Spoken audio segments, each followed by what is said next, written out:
Donc là, nous allons faire l'analyse des données avec le logiciel Sphinx. Pour cela, il faut ouvrir le fichier à analyser. Et le fichier à analyser se trouve sur le bureau. Il est déjà ouvert. Si nous voulons voir le questionnaire, on peut cliquer sur questionnaire et après échappe. Échappe pour revenir au menu principal. Collecte des données nous permet de voir les données qui sont dans la base.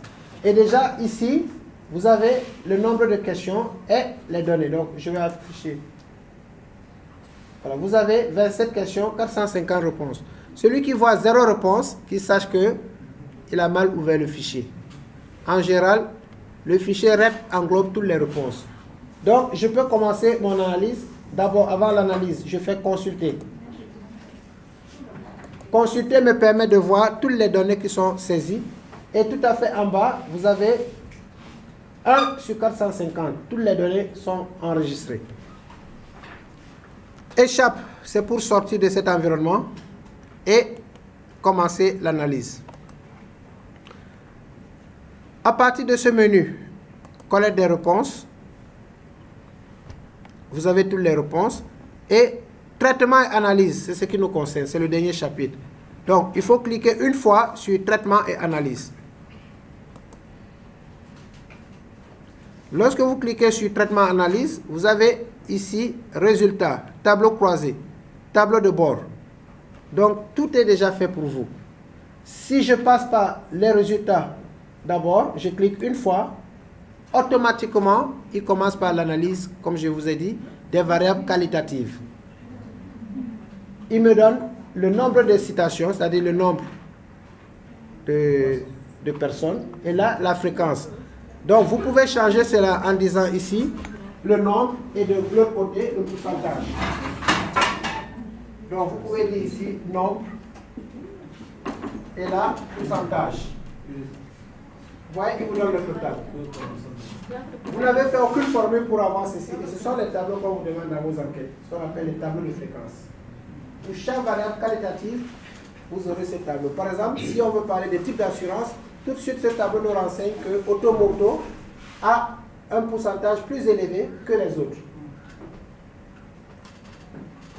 Comment faire pour les autres variables? Ici, vous avez le type de variable et vous avez toutes les variables. Ici, si je voulais faire par exemple pour le sexe, je clique sur sexe, automatiquement il me donne le tableau. Donc vous voyez, l'analyse ne demande pas de faire des miracles. Il suffit de comprendre que quand vous prenez tableau, vous devez choisir la variable concernée. Ou alors vous faites suivant. Suivant vous permet d'avoir les autres variables petit à petit. Soit on choisit la variable directement, soit on fait suivant. La situation de famille. Alors, le fait, il vous donne la conclusion. Il devait mettre ici 100%, mais on a eu à supprimer certains enregistrements. Voilà pourquoi on ne donne pas le dernier pourcentage. Ça, c'est l'analyse des variables qualitatives. Est-ce qu'il y a une question sur cette partie? Donc, il suffit, je reprends, échappe, je reviens. Il suffit d'aller sur traitement et analyse et de commencer d'abord par résultat.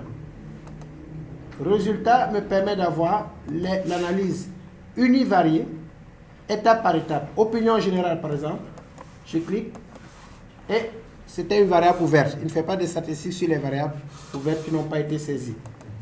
Je reprends une autre variable, qualité d'indemnisation. Voilà, il me donne. Pour la qualité des indemnisations, il me donne le pourcentage de chaque modalité. Et il fait un commentaire. Donc pour l'analyse, c'est ce qu'on vous demande. Pour l'analyse qualitative, c'est-à-dire les tableaux de fréquence. Il n'y a que ça. Donc je dirais dans votre enquête de choisir 3 ou 4 variables. Parce que si c'est 10 variables, c'est la même chose. Donc au lieu de vous dire de faire toutes les variables, je dis de prendre 3 ou 4 variables et de me présenter les tableaux de fréquence avec les commentaires. Donc, parce que si vous le faites pour 3 variables, vous pouvez le faire pour 100 variables.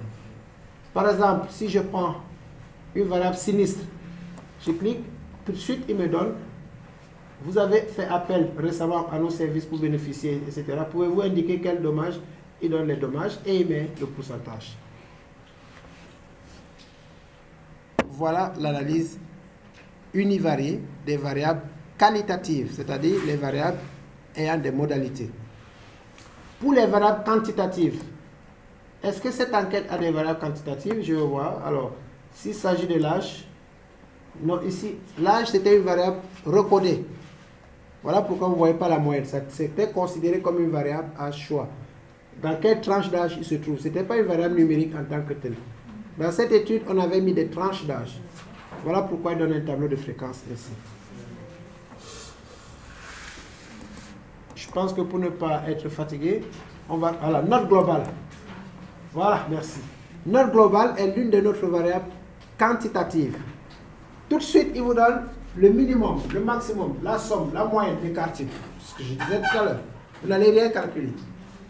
Donc, ici, vous allez dire, dans cette étude, la moyenne de la note globale était de...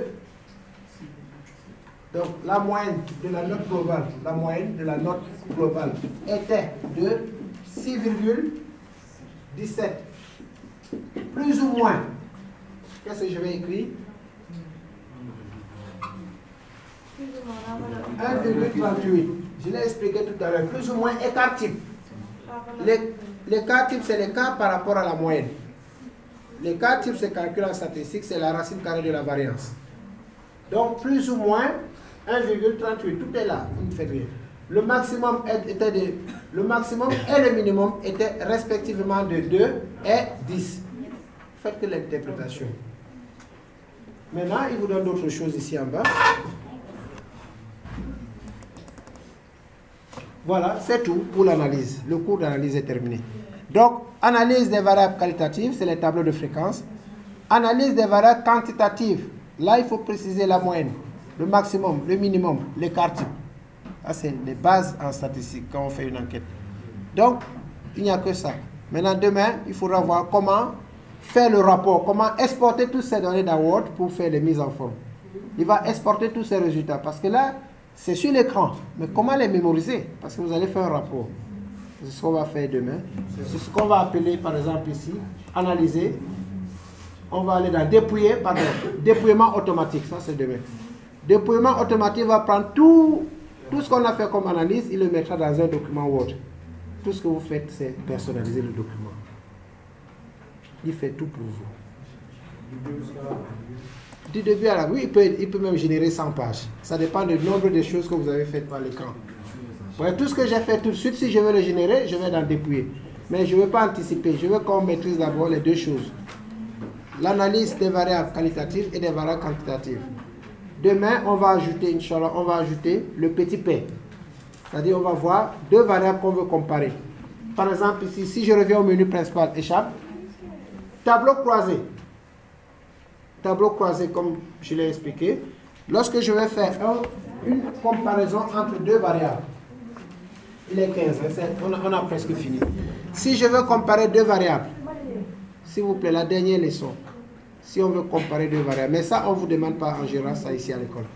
Mais c'est à titre pour la culture. Ici à l'école, on vous demande les tableaux de fréquence, ce que j'ai montré, et les variables quantitatives. Parce que vous avez souvent des variables avec des chiffres. Pour ce genre de variables, la machine vous donne automatiquement la moyenne, etc. Mais si on veut comparer le type d'assurance, par exemple, on dit, pour la variable, première variable, je veux comparer le type d'assurance, le délai d'indemnisation et le type d'assurance. C'est un exemple que j'ai pris à tout hasard. Où est le type d'assurance? Ici, voilà. Supposons, dans une enquête, est-ce que vous pouvez réveiller la dame qui est au fond là-bas? Vous suivez? Excusez, hein? Type d'assurance est ceci, et je dis croiser. Après, je dis analyser.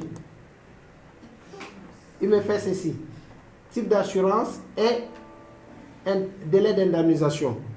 Maintenant, si je veux qu'il fasse le test de RI2, je fais test et je coche RI2, je mets OK et voilà, il me donne le résultat. Vous ne faites aucun calcul, il suffit de savoir où cliquer. Et demain, nous allons voir ici qu'il nous a donné le RI2 qu'on va mettre dans le document en disant la dépendance n'est pas significative entre les deux variables.